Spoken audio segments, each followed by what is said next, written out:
No doubt darling rebel Prabhas की कल की 2898 एडी 2024 की one of the most important ambitious film में से एक है, जो डेफिनेटली इंडियन सिनेमा के स्टैंडर्ड के बार को हाई करते हुए एक न्यू बेंचमार्क लैंडमार्क सेट करने का कैलिबर रखती है। बट दिलो दिमाग के अंदर सिनेमैटिक बॉम्ब फोड़ने वाला क्वेश्चन ये है कि अपने पार्ट 1 के अंदर 600 करोड़ रुपए फूकने के बाद क्या कल की अपने मॉन्स्टर्स बजट को बॉक्स ऑफिस के ऊपर रिकवर कर पाएगी?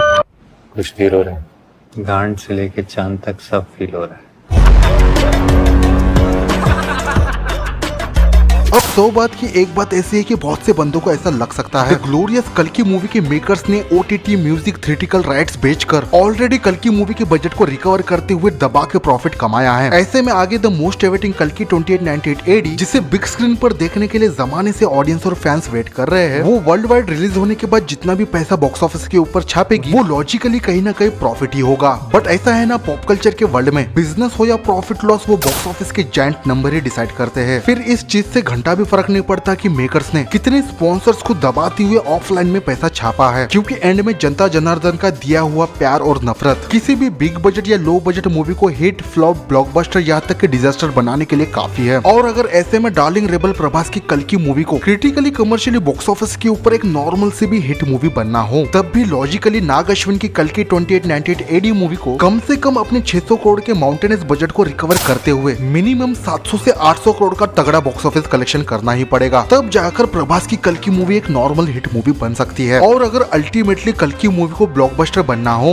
तो फर्स्ट ऑफ ऑल इस मैड ग्लोरियस फिल्म को ऑडियंस और फैंस के दिल, दिमाग, लिवर, गुर्दा, किडनी को जीतते हुए अपने इपिक स्टोरी टेलिंग से क्रिटिकली बाजी मारनी होगी, और उसके बाद 1000 से 1200 करोड़ का तगड़ा बिजनेस करने के बाद तब कहीं जाकर रेबल प्रभास की ये dystopian sci fi action drama film यानी कल की 2898 एडी ये मूवी एक ब्लॉकबस्टर मूवी कहलाएगी। और उससे भी बड़ी सिनेमैटिक चरम सुख देने वाली बात यह है कि अब क्योंकि मूवी के विजनरी डायरेक्टर नाग अश्विन ने पूरे सुपर कॉन्फिडेंस के साथ कल्कि के दोनों भी पार्ट्स को एक साथ शूट किया है, ऐसे में ये बात कंपलसरी हो जाती है कि अगर किसी को भी कल्कि के सीक्वल के लिए ऑडियंस को एक्साइटेड करना हो, तब किसी भी सिनेरियो में कल्कि के पार्ट 1 को क्रिटिकली कमर्शियली सिनेमैटिक ऑर्गेजम देते हुए ऑडियंस और फैंस को विजुअल ट्रीट देते हुए दबा के खुश करना होगा, तब जाकर कई सेकंड राउंड के लिए कहने का मतलब है कल्कि मूवी के स्मैशी सीक्वल के लिए ऑडियंस एक्साइटेड होगी। और ये बात पूरा जोर देते हुए इसलिए कहना पड़ रहा है क्योंकि सिनेफाइल ऑडियंस से लेकर मास ऑडियंस तक एवरेज कंटेंट को भी बहुत ही बुरी तरीके से पीट रही है। कहने का सरल सिंपल सा मतलब यही है कि अगर रेबल प्रभास की कल्कि को अपना बजट रिकवर करना होगा, तब कल्कि मूवी को अपने कंटेंट के जरिए ऑडियंस को कुछ एक्स्ट्रा ऑर्डिनरी मार्वलस चीज दिखानी पड़ेगी। और रेबल प्रभास की सुपर हीरो वाली बला की चीज को देखने के लिए देखा जाए तो लॉन्ग टाइम तक हमें वेट करना होगा, क्योंकि ऑफिशियली ऑलरेडी मूवी पोस्टपोन हो चुकी है। और चटपटे नॉटी रूमर्स के हिसाब से कल्कि ये मूवी जून के 20 या मई के 20 में रिलीज हो सकती है, जिसकी ऑफिशियल अनाउंसमेंट मेकर्स इस मंथ के एंड में कर सकते हैं, जिसमें प्रोबेबली हमें कल की मूवी के टीजर ट्रेलर के ग्लिम्स भी देखने को मिल सकते हैं। सो यहाँ तक पहुंच ही गए हो तो जाते जाते इस धरती हिला देने वाले क्वेश्चन का आंसर देते जाना, क्या तुम्हें लगता है रेबल प्रभास की कल की अपने 600 करोड़ के बजट को रिकवर कर पाएगी? इस पर तुम्हारे जो भी ऑनेस्ट ओपिनियन है पूरा लॉजिक लगाते हुए कमेंट करके बता सकते हो।